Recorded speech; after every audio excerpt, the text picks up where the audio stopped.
කොහමද යාළුවනේ ඔයාලට? ඔන්න අද අරගෙන මම ඕට්ස් වලින් ලස්සට පුඩින් එකක් හදන විදිය ගැන කියලා දෙන්න. ඕට්ස් හැමදාම කන විදියට වැඩිය මේ විදිහට හදලා බලන්නකෝ යාළුවනේ. හරිම රසයි. අපි බලමු කොහමද මේක කරගන්නේ කියලා. අද මම පුඩින් එක හදාගන්න යන්නේ මෙන්න මේ ඕට්ස් එකකින්.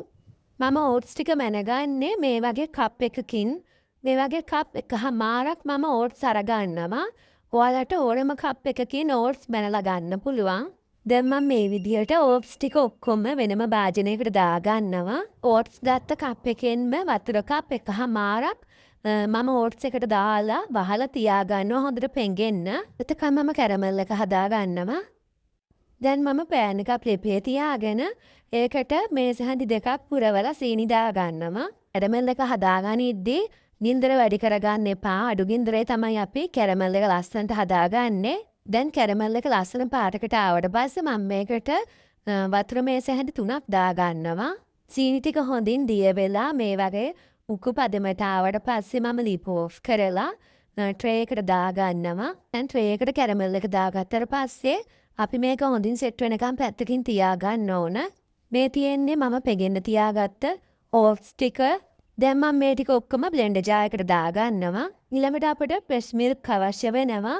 ප්‍රෙස් මිල්ක් දාගද්දී ඕට්ස් ටික වැහෙනකන් දාගත්තම ඇති. ඔයාලා ළඟ ප්‍රෙස් මිල්ක් නැත්නම් කිරිපිටි ටිකක් දිය කරලා අරගන්න. ඊළඟට මේකටම බිත්තර 3ක් දාගන්න ඕන. වෙන්න තේ හැඳි භාගයක් විතර දාගන්නවා. ලුණු තේ හැඳි කාලයකට වඩා පොඩ්ඩක් අඩුවෙන් දාගන්න ඕන. ඊළඟට සීනි මේස හැඳි 4ක් මම මේකට දාගන්නවා. ඔයාලට මේ සීනි ප්‍රමාණය මදි නම් වැඩි කරලා දාගන්න. දැන් මම මේ ටික හොඳට විනාඩි 2ක් විතර බ්ලෙන්ඩ් කරගන්නවා. මේ වෙලාවේ මම වතුර එකක් හොඳින් රත් වෙන්න තියලා තියෙන්නේ පුඩින් එක ස්ටීම් කරගන්න. ඊළඟට ඕට්ස් මිශ්‍රණය මම මේ විදියට කැරමල් එක දාගත්ත ට්‍රේ එකට දාගන්නවා.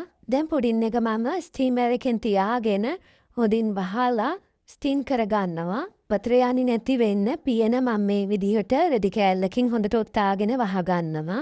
පුඩින් එක විනාඩි 45ක් මම තම්බ ගත්තා. දැන් හොඳට තැම්බිලා තියෙන්නේ.